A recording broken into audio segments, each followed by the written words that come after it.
Dr. Swift, the next portion of the update, please. Thank you, Trustee Kelly and trustees. We're very delighted to welcome, once we attend to the health and wellness, the heart of our work is teaching and learning in schools. And so I want to welcome Ms. Parks, Executive Director of School Leadership. She oversees the day-to-day operations of our schools. Ms. Dawn Linden, I'm sorry, I said Executive Director, I meant to say Assistant Superintendent, excuse me. Dawn Linden, Assistant Superintendent of Teaching and Learning. She oversees all the activities around teaching and learning. And Dr. Marianne Fedician, Executive Director of Student Intervention and Support Services. She oversees all of the work with regard to our students with specialized needs that are documented in an IEP. So they are here to really share. We're moving into, it is the 5th week of full day instruction. We had 2 warm-up weeks that were shorter weeks that oriented our students and everyone to the process of virtual learning. So we're now in the 5th week, and it's an exciting time always in the district, because this is a time when we hope to have achieved a sense of the school year. And so I've asked them to share an update on the extended continuity of learning plan from that heart of our teaching and learning and educational mission. So I'm not sure who's leading off, but okay, great. Ms. Linden. Thank you so much, Dr. Swift. Vice President Kelly and trustees, it's our pleasure to be with you today. Ms. Parks and I have prepared just a very brief highlights reel of some things going on this fall, some timely pieces. Would be happy to share lots more. We could take up most of the evening with all the great things that are going on in response to the challenges that we have all faced. So I think I speak for Ms. Parks when I say how proud we are of our teaching team and our leadership team and the way they have come together to problem solve daily, dealing with the urgent and keeping the focus on students. So what I will do is share with you our brief presentation. So here's a quick overview of just 3 areas that Ms. Parks and Dr. Fedician and I are going to share. I'm sorry, Dr. Fedician, I meant to include you in that. As Dr. Swift mentioned, we're 5 weeks in. I think Dr. Kellstrom already highlighted this, that we are finding a rhythm. The data shows us that with the logins in Schoology and the regularity with which we now have people logging in, a lot fewer calls on the help desk. And we also have some pieces that are now required by state legislation. So we thought we'd start with that stuff first and end with the really fun stuff. So we're going to start with student engagement requirements and legislation. We are required in this virtual environment to follow some regulations and rules in order to receive our funding. And so this is a highlights reel. A few slides later, you're going to get the actual legal language from the law, but this comes from PA 165. And the requirements to receive our funding are that we must prove we have had two-way interaction, meaning the teacher shared a question or an assignment or a lesson, and the students logged in and received it 2 times a week. And for that, we also have to hit the threshold of 75% of students meeting those requirements. That communication or two-way interaction must be between a teacher or a district employee whose responsibility has to do with learning, their grade progression, or their academic progress. So it could be a counselor. The initial communication needs to be followed by a response, so that has to be an active thing. And it does have to be relevant to the course or their overall academic progress or grade progression. If the interaction is not live, meaning in a Zoom or a Google Meet, then there must be a record of an email conversation that has gone back and forth, a telephone conversation, could also be an instant message, or later when we're able to be face-to-face, could be a face-to-face interaction. What we're finding is that the email, telephone, and instant message are not being used frequently to meet this requirement. We are meeting that two-way requirement through our daily instruction. And so the next slide is a table that we will share if the slide will cooperate. There we go. So for each week of instruction, we have been monitoring very closely. We obviously don't want our funding to be in jeopardy, but more importantly, we want our students engaged in daily learning. That's where our heart is. And so what we're looking at is the letter of the law requirement. This means that these percentages reflect the percent of students on average each week who have met 2 or more two-way communications each week.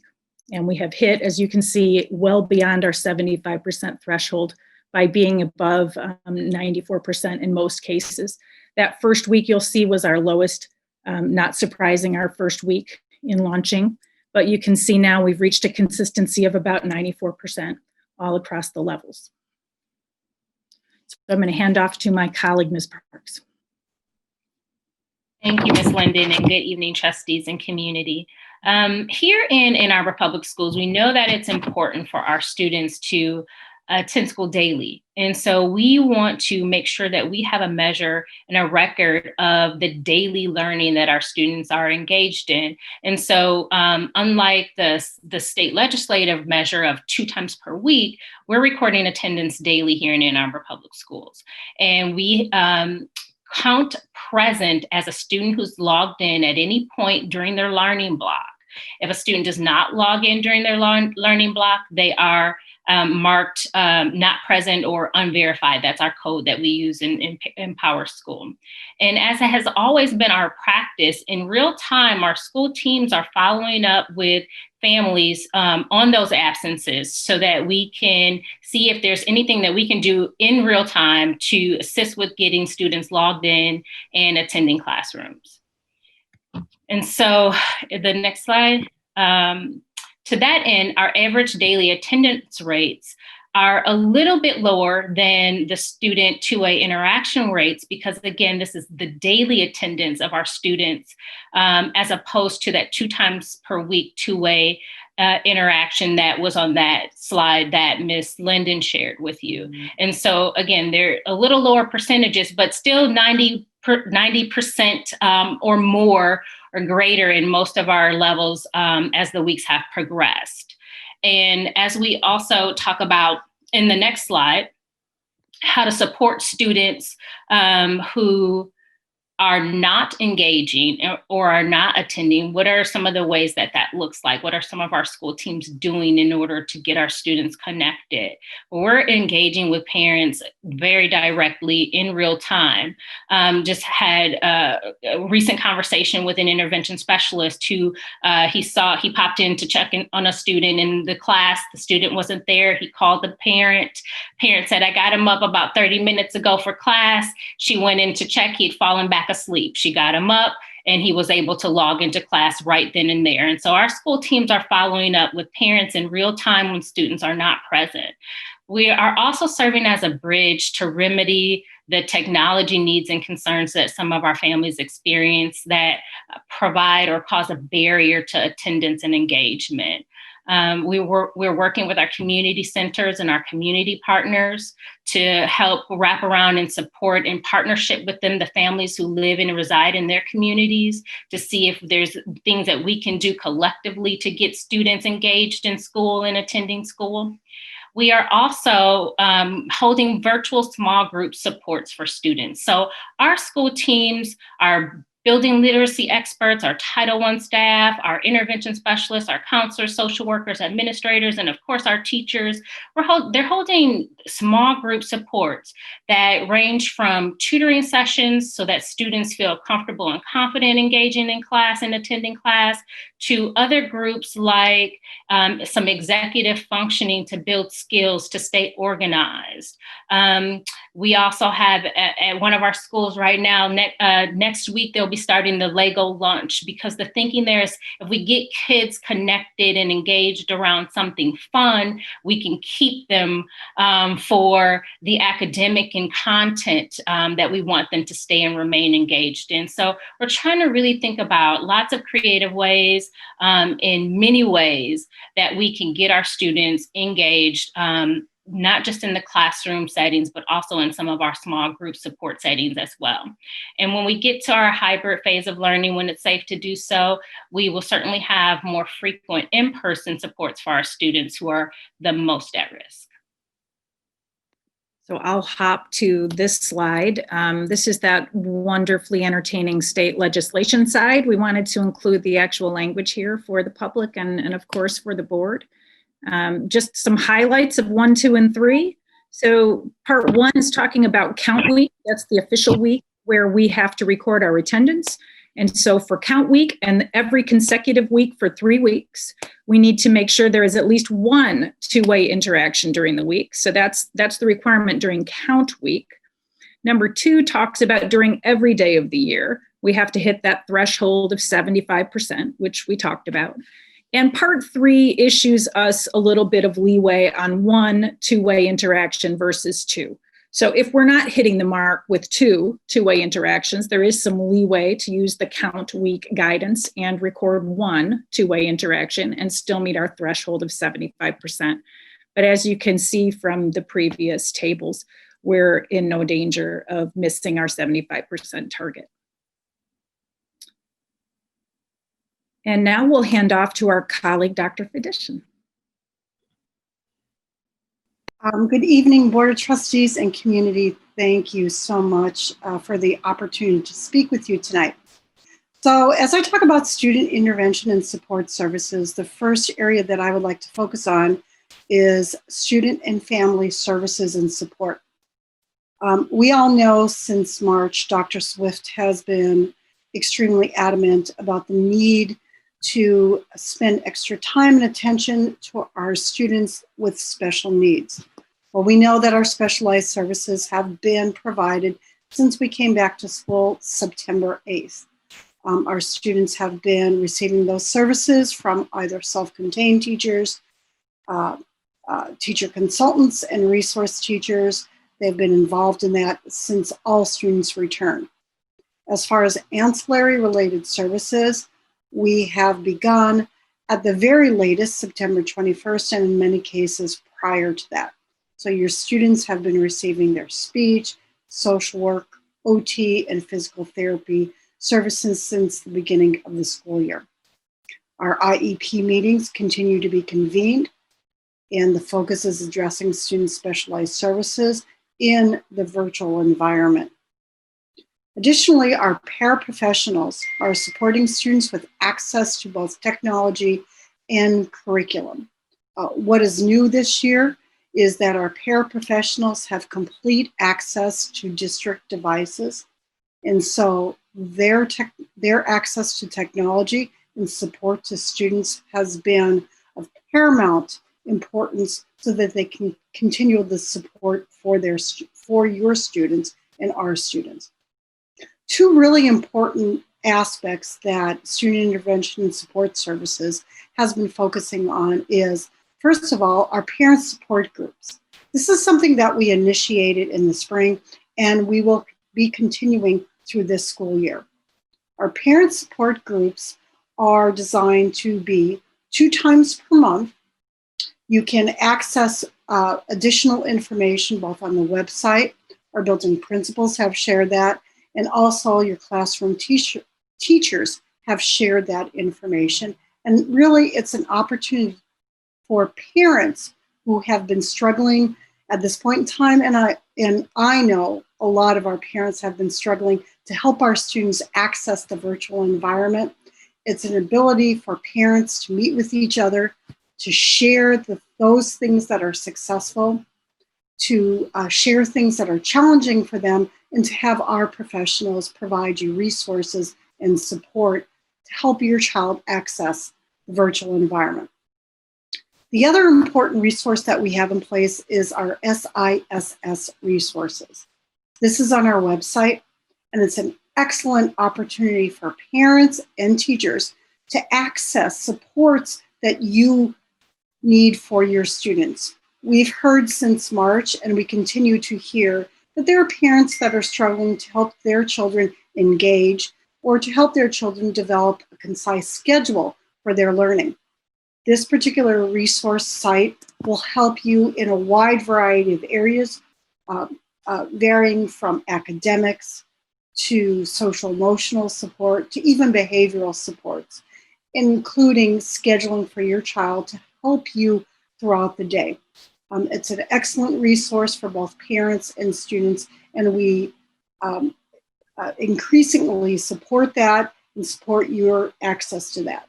We are here to support you and the students. The other aspect of student intervention and support services is staff support.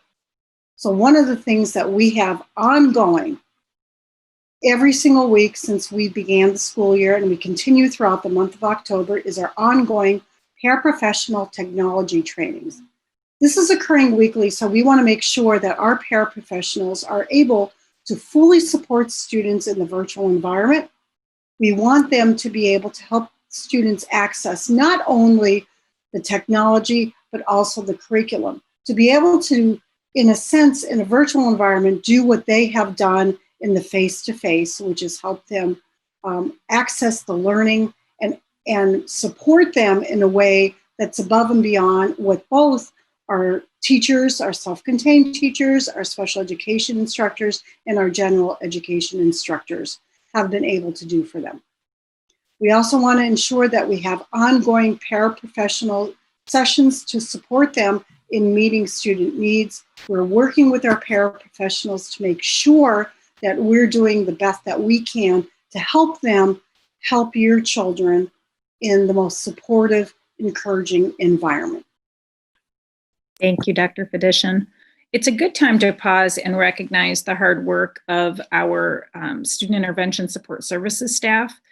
I have to tell you, amazing teams all across the district working hard to serve students. We know the challenges in virtual environments and meeting student needs. They're coming up with creative ways to do this every single day. Proud of their collaboration every week, coming together and talking about what works and what doesn't work and sharing best practice. And these pieces around professional sessions and collaboration, that's going on all across the district. So while we don't have a slide highlighting it, I do want to thank our Teaching and Learning Network facilitators who are leading teacher teams all across the district, putting in countless hours to make sure that those meetings are productive, that teams can collaborate fully in the development of lessons. I've heard stories and I talked to colleagues who are from other districts, and I could not be more proud of the quality of the online learning lessons that these teachers are creating every single day. And just need to acknowledge our Teaching and Learning Council who are supporting all those TLN facilitators and working countless hours also. So this teaching and learning team with Ms. Parks and these amazing administrators, Dr. Swift mentioned it, but we all, I know, want to thank our teams, and they are working around the clock and they do care so much about our kids. So they are going to do right by our kids, and they do so every day. And we'll keep working. This next piece is about our digital library update.